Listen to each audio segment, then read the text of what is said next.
آج جو میں آپ کو کہانی سنانے والی ہوں وہ کہانی میری دوست نے مجھے سنائی۔ کافی خوفناک اور پراسرار یہ کہانی ہے۔ آپ کو کہانی سن کے کیسا لگے کمنٹ میں ضرور بتائیے گا۔ اور کہانی شروع کرنے سے پہلے آپ لوگوں سے گزارش ہے کہ جو لوگ چینل پہ نئے ہیں چینل کو سبسکرائب کر لیں، ویڈیو کو لائک کر دیں اور ویڈیو کو ضرور شیئر کیجیے گا۔ اس سے میری بہت زیادہ حوصلہ افزائی ہوتی ہے اور پھر میں آپ لوگوں کے لیے ہر روز نئی کہانیاں لے کے پیش آتی ہوں۔ گرمیوں کی چھٹیاں چل رہی تھی۔ گرمیوں کی چھٹیاں چلنے کے بعد جب میں اسکول میں دوبارہ گئی تو میری ملاقات میری دوست سے ہوئی۔ میں نے دیکھا کہ وہ کافی زیادہ خوفزدہ سی رہتی ہے۔ کہیں آنا جانا ہوتا ہے تو ساتھ مجھے کہتی ہے کہ میرے ساتھ چلو۔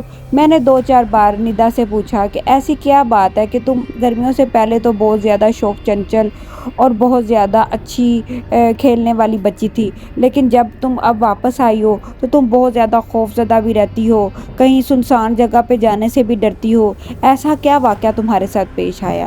پہلے تو وہ بہت زیادہ گھبرائی، پھر اس نے ہمت کر کے مجھے ایک واقعہ سنایا۔ واقعہ کافی پراسرار تھا، مجھے بھی سن کے بہت زیادہ خوف آیا۔ اب اکثر رات کو میں بھی کبھی باہر جاؤں، واش روم جاؤں تو مجھے بھی بہت زیادہ ڈر لگتا ہے۔ چلے کہانی کا آغاز کرتے ہیں۔ اس نے مجھے بتایا کہ ہمارے ماموں کے گاؤں میں چھوٹی سی شادی تھی۔ گرمیوں کی چھٹیاں چل رہی تھی۔ ابا نے کہا کہ سب لوگ تیار ہو جائیں، کل ڈرائیور آئے گا اور آپ کو گاؤں میں چھوڑ آئے گا۔ آپ 3-4 دن شادی اٹینڈ کرنا، کچھ دن گاؤں میں رہنا اور پھر واپس آ جانا۔ اس طرح آپ کا دل بہل بھی جائے گا۔ ہماری نانی کا گاؤں چھانگا مانگا کے جنگل سے گزرتا ہوا آگے لاہور والی سائڈ پہ تھا۔ ہم لوگوں نے سوچا کہ یہ تو بہت مزہ آئے گا، سارے کزنوں سے ملیں گے، ملاقات ہوگی، شادی بھی ہے اور گرمیوں کی چھٹیاں بھی ہیں تو اس طرح ہمیں موقع مل گیا ہے۔ ہم نے جلدی تیاری کی۔ شام کا ٹائم ہو چکا تھا، عصر کے بعد ڈرائیور نے آنا تھا۔ نکلتے نکلتے ہمیں مغرب ہو گئی۔ مغرب ہم نکلے ہی تھے، تقریباً 3 یا 4 گھنٹے کا سفر تھا۔ ابھی ہم نے مانگا کے قریب ہی سفر طے کیا تو دیکھا کہ اتنی لمبی قطار گاڑیوں کی لگی ہوئی ہے اور بہت زیادہ ٹریفک جیم تھی۔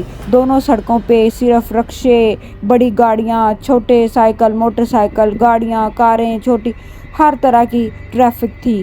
ہم نے پوچھا کہ کیا ماجرا پیش آیا ہے۔ انہوں نے کہا کہ یہاں پہ ایک لڑکا جو 6 بہنوں کا ایک ہی بھائی تھا، اس کو مرڈر کر کے باہر اس کی ڈیڈ باڈی چھوڑ گئے ہیں۔ جنگل میں سے اس کی ڈیڈ باڈی ملی ہے اور کچھ پتہ نہیں کہ اس کو کس نے مرڈر کیا ہے۔ وہ ایک ہی بھائی تھا اور اس کے گھر والوں نے اس کی ڈیڈ باڈی سڑک پہ لا کے رکھ دی ہے، جس کی وجہ سے ٹریفک جیم ہے۔ وہ کہتے ہیں کہ جب تک اس کا جو مرڈر نہیں ملے گا جس نے اس کو مارا ہے، ہم یہ نہیں ہٹائیں گے۔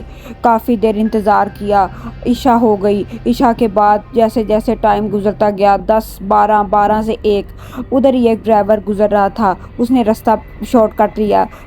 ڈرائیور نے اس سے پوچھا کہ تم کس رستے سے جا رہے ہو؟ اس نے کہا کہ یہاں پہ ایک رستہ جاتا ہے جو کہ شارٹ کٹ ہے، لیکن وہ رستہ کافی سنسان اور خطرناک ہے۔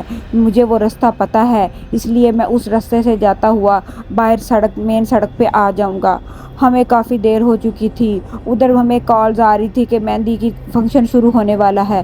ہم نے ڈرائیور کو بہت زیادہ مجبور کیا کہ کسی طرح سے تم اس رستے سے چلو۔ اس نے کہا کہ مجھے ڈرائیور نے بتایا ہے کہ یہ رستہ بہت زیادہ خطرناک ہے اور مجھے مالک نے بھی کہا تھا کہ سیدھی روڈ سے ہی جانا ہے، تھوڑا سا انتظار کرو، امید ہے کہ جلدی سے ٹریفک کھل جائے گی۔ لیکن ہم لوگ بہت زیادہ تھک چکے تھے، بھوک سے برا حال تھا۔ ہم نے کہا نہیں، تم اس شارٹ کٹ راستے سے ہمیں لے چلو، وہ تو 10-15 منٹ کی ڈرائیو ہے، 10-15 منٹ کی ڈرائیو سے تمہیں کیا فرق پڑ جائے گا۔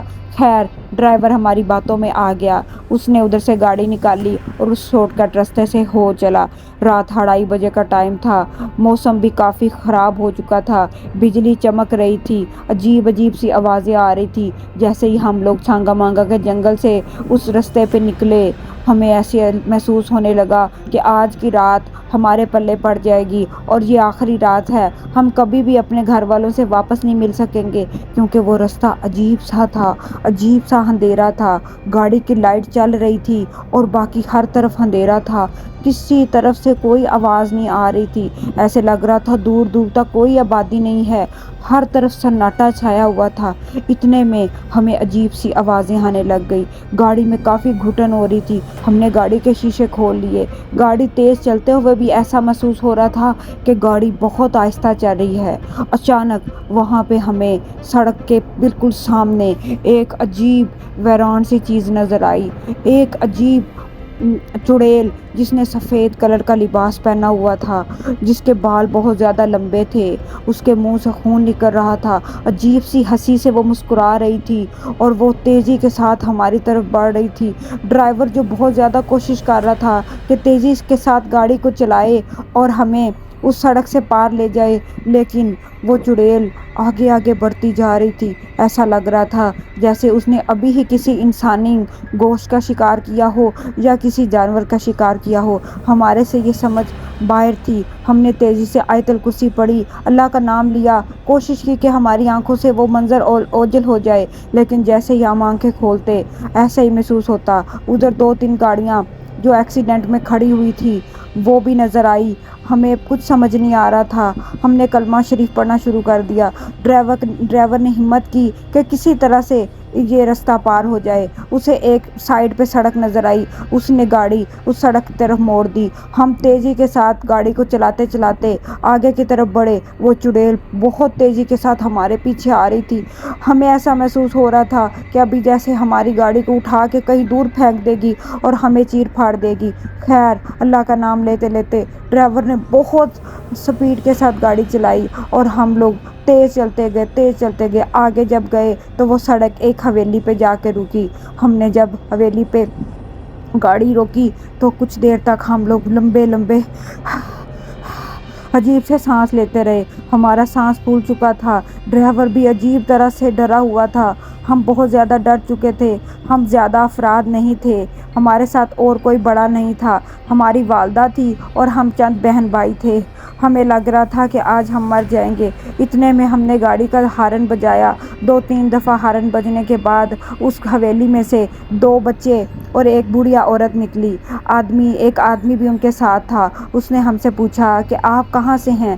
ہم نے کہا کہ ہم مسافر ہیں، ہم لوگ اس گاؤں سے پار کرتے ہوئے رستہ طے کر رہے تھے، ہمیں شہر جانا تھا۔ ہم نے شارٹ کٹ رستے کا اختیار کیا، لیکن رستے میں ہمیں عجیب سی چیزیں نظر آئی جو کہ بہت زیادہ خوفناک تھی، اور ہم نے سوچا کہ کسی طرح سے ہماری جو ہے نا جان بچ جائے، اور ہم نے اس سڑک پہ گاڑی موڑ لی اور ہم اس حویلی پہ آ کے رکے۔ انہوں نے جلدی ہمیں گاڑی سے اتارا اور ہمیں اپنے گھر لے گئے۔ انہوں نے ہمیں بتایا کہ آپ اب ڈرو نہ، آپ محفوظ ہو چکے ہو۔ انہوں نے ہمیں پانی پلایا، کھانے کا پوچھا۔ بھوک بہت زیادہ لگ چکی تھی، لیکن ڈر بھی بہت زیادہ لگ رہا تھا۔ خیر، ہم نے تھوڑا بہت کھانا کھایا۔ پھر وہ بڑھیا عورت نے ہمیں اس گاؤں کے بہت سارے واقعات سنائے، بہت سارے مرڈر سنائے۔ انہوں نے کہا آئے روز نت نئے اس گاؤں میں اس طرح کے مرڈر ہوتے رہتے ہیں۔ سننے میں یہی آتا ہے کہ یہاں پہ ایک فیملی آباد تھی جو کہ پتہ نہیں کسی وجہ سے آگ لگنے سے ان کا مرڈر ہو گیا تھا۔ اس کے بعد وہ بھوت بن کے لوگوں کو ڈراتی رہتی ہے، کبھی کوئی اور واقعہ، کبھی لگتا ہے کہ یہ اسیب گاؤں ہے، یہاں پہ بہت سارے اس طرح کے واقعے پیش آتے ہیں۔ آپ لوگوں نے اس سڑک کا انتخاب کر کے بہت زیادہ غلطی کی، آپ کو چاہیے تھا کہ آپ مین سڑک پہ ہی رہتے۔ ہم نے بتایا کہ ہماری ضد کی وجہ سے یہ سب ہوا ہے، تو وہ بوڑھی عورت نے ہمیں دم کیا۔ اس کے دم کرنے کے بعد ہمارا تھوڑا سا ڈر خوف ختم ہوا۔